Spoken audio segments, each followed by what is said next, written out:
So now we're going to make a very delicious green pudding. And the idea again is to have a very high nutrient density pudding that's very healthy, and it's a living food because we're using living foods for this. So this is a mango, and for those of you that may not know, there's a big seed in the center of this fruit, and there's a tool you can buy where you can plant it on the seed and push down, and it just removes the meat. So it's an easy way to take the seed out of the mango. Now, then you have the meat, and that's really how we're going to make this wonderful green pudding. So first we're going to start with our kale. Again, you want to take the stems out. Let me just going to get the kale in there. This is a very healthy kale. It has a bit of a stronger flavor than some of the other types of kale, like lacinato kale is a much milder kale. This one has a stronger flavor. So, however, this one is also probably more nutrient dense because it has a purple stem, so you're getting a lot more nutrition wherever you see color. Color is a sign of antioxidants, vitamins, minerals that we don't find in our standard foods. So this is another great way to make a very delicious, nutritious food that could even be classified as a dessert because it is sweet.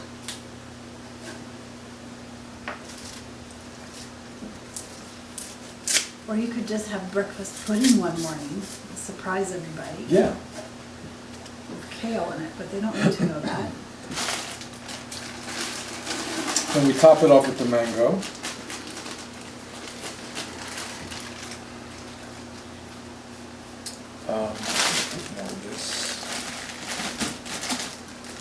So part of the reason we're using frozen mango is because the fresh mangoes weren't very ripe. Now, I was the one who purchased the mangoes. I've never purchased a mango before.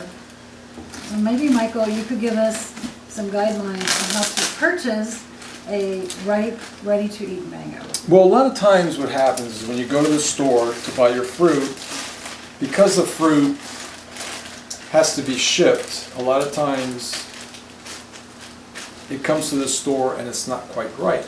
So it's like similar to the issue with buying an avocado. You go to the store and you see, or bananas, you see the green bananas or the unripe avocados, and same with the mangoes. So what you do is, if there aren't any soft to your touch mangoes, then you can just buy several and plan on letting them sit at home for several days until they ripen, and then you can make your pudding. But in the ideal situation, the meat of the mango is very juicy and it's very soft in texture. So we're using the frozen mango this time because it's a little riper.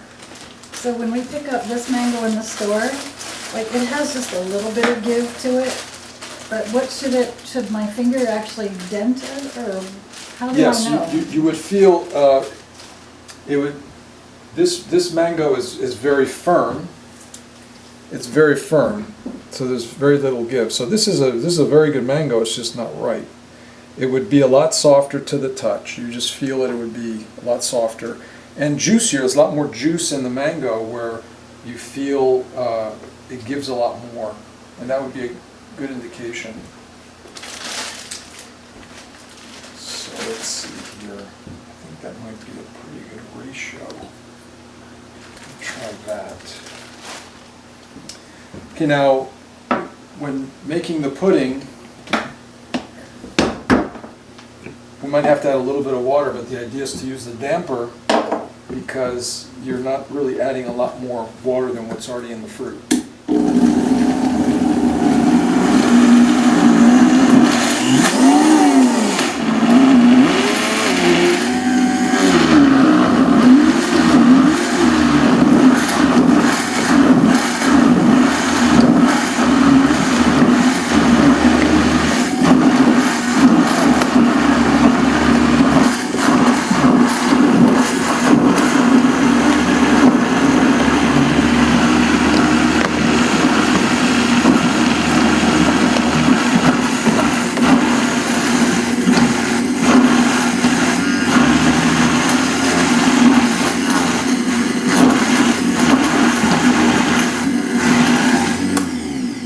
little water to it.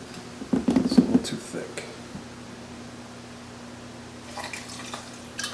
The idea also of using the fresh mango is the flavors are a lot stronger when you're using a fresh mango as opposed to frozen. So the flavor would be also enhanced.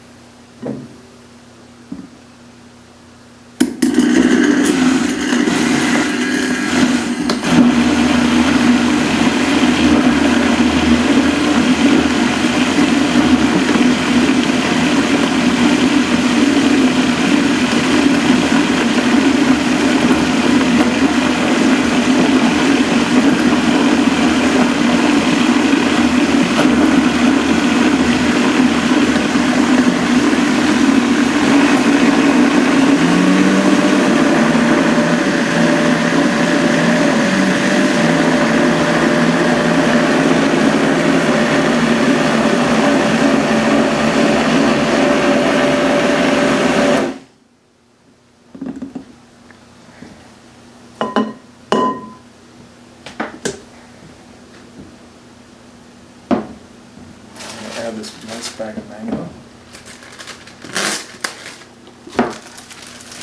How can you tell you need to do that? Well, I'm just looking at the color. Oh, well, you know. Looking at the color, and I think also this type of kale has a stronger flavor. So I think that this will help it as well, make it a little more balanced.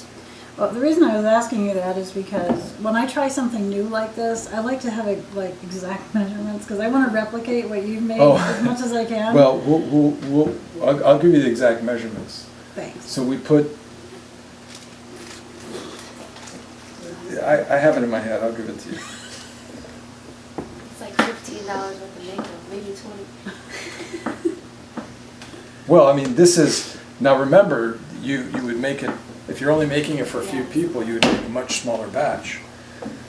I'm just used to always making a blender full. That's kind of how I measure it in my head, and I give it. You know, everybody gets it. So you're making it for many people.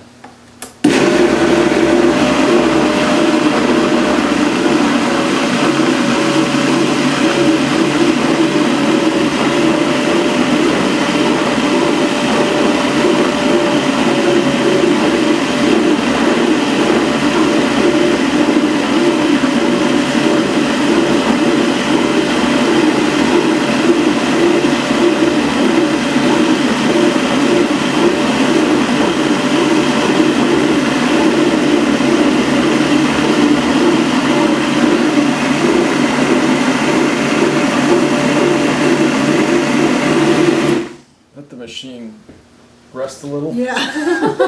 It's starting to Because I know it's going to smell. happen pretty soon. It's starting to smell like it's working hard.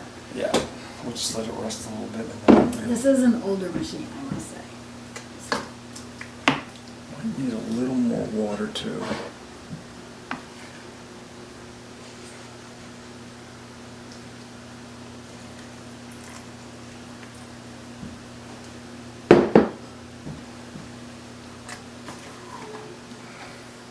So putting the frozen mango in is going to give it more of a thicker texture as well. It's also gonna- than if you put fresh mango in. Well, it's also the sweetness. The mango, it's a little more riper, so it's going to be sweeter. And you're trying to balance the flavors of the green leafy vegetable, which is a little more bitter. You're trying to balance it with the sweet, so you're creating a balance, so it has a nice flavor.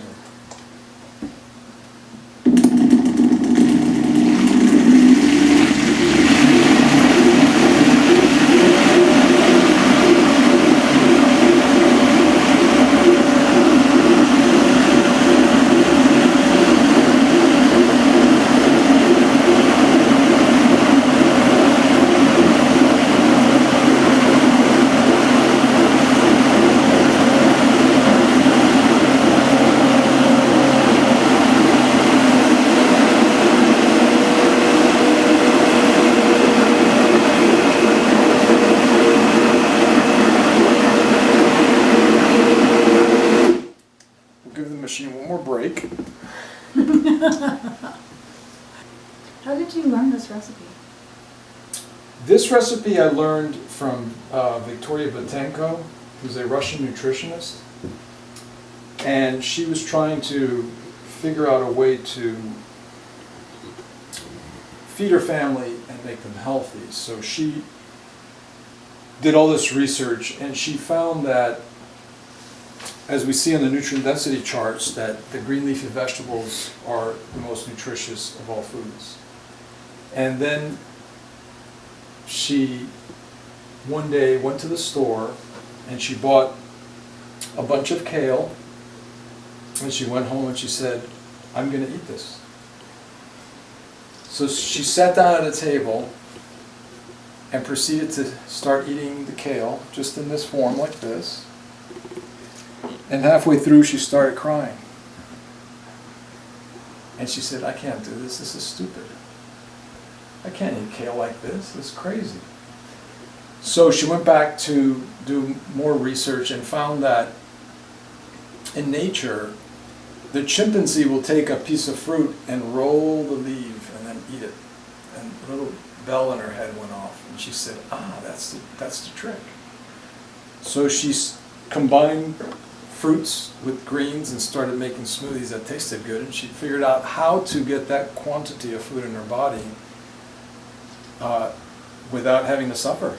Because eating the kale raw like that is just quite painful. So that's where I learned this green pudding recipe from. And it's a great way to combine the high nutrient density with a fruit that has a nice sweet flavor to it. Now, have you ever tried to make this pudding with any other kind of fruit than mango? You can. I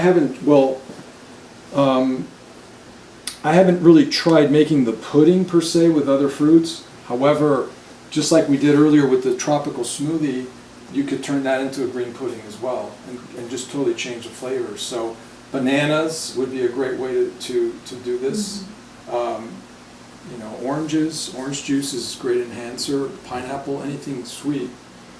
You could combine some of these tropical fruits and make a tropical green pudding. So it doesn't necessarily have to be the mango. Mango is just a very good fruit to do this with. So let's go back and finish this up.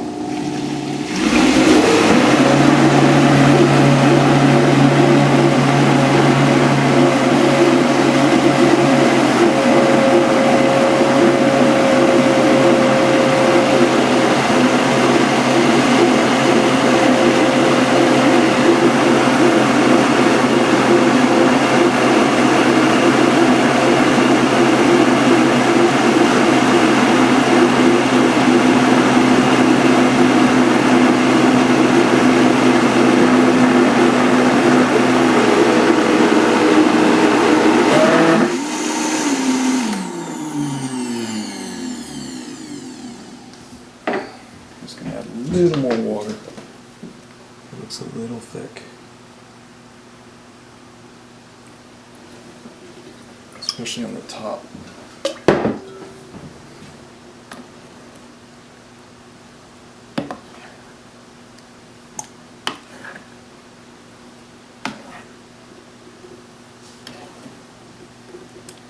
Yeah, that's going to be better.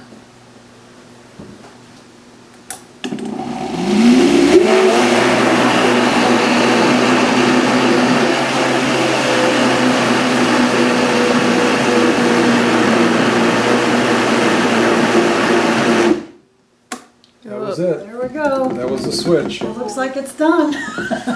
Looks like it's done. Just in time. Okay. Yeah, you know what I'd like to do is pour the top off and then get the good stuff is down here. Okay.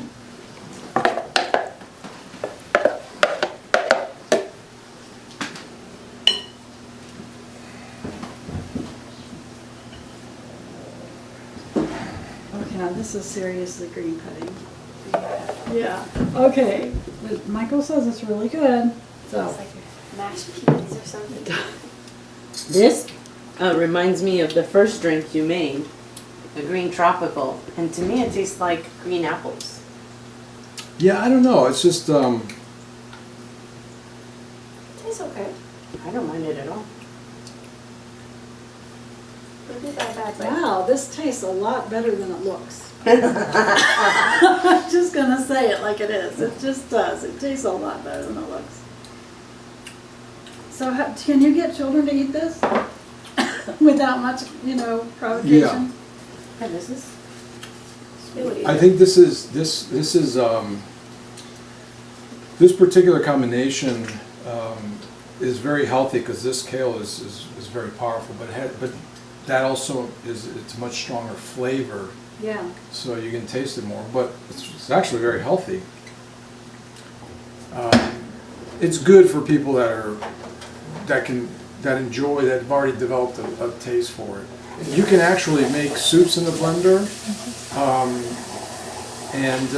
but also, well, if you're talking about convenient foods, then you would go to, say, some raw nuts. Having raw nuts and dry fruit is another great snack, quick way to get nutrient density. However, you can also make, with the Vitamix, you can also make soups. So you can add vegetables and add some kale to it, and a little bit of quinoa. If you're cooking a soup on the stove, that's another way to enhance the soup. Are we killing something by making it? I mean, I'm a soup fanatic. Are we losing some by making it hot? Absolutely, yeah. When you're cooking it, you're destroying certain nutrients. However, it's still a good food. I mean, it's all in the soup, so it'll go right back into It's it, right? it's still healthy for you, but you are denaturing some of the vegetables. But the idea with the soups is that if you're adding the bones and you're making a broth, you're getting a lot of minerals from there, and that's really another issue that we were discussing earlier about nutrient density and what is lacking in the foods and why smoothies are great. It's the lack of the trace minerals and minerals that are not in the food anymore. So if you're making a bone broth and you're making a soup out of that, then you're getting a lot more minerals into your diet. So that's a good way to go, especially in the wintertime when it's cold. You tend to want to eat more foods that are more warming, so you would eat more soups in the winter and more cooked food in the winter, and then in the summer and spring you eat a lot more raw foods. That's when the fruits come out in season, and so you do much better going to a raw food style diet in the summer and more to a cooked food style diet in the wintertime because of the weather. Working with smoothies and when you're working with juicing, there's some foods that just don't do well with either one. Like, for example, I can spare you from the mistake that I made, which was trying to juice mustard greens. Don't ever juice mustard greens, okay? Because here I thought, you're really healthy, and I'm going to have some mustard greens, and I thought I was going to die when I was drinking that. It felt like needles going down my throat. I mean, because mustards are so strong. I really was going to die. So certain things you learn. Garlic is another one that raw. When you're juicing, if you throw garlic in there, you're really taking a risk. Ginger's good. Ginger's great. Ginger Ginger. and turmeric are great, and we're going to actually do that in a minute. Thank you, ladies, so much for coming in. I hope you enjoyed the presentation and the tastings.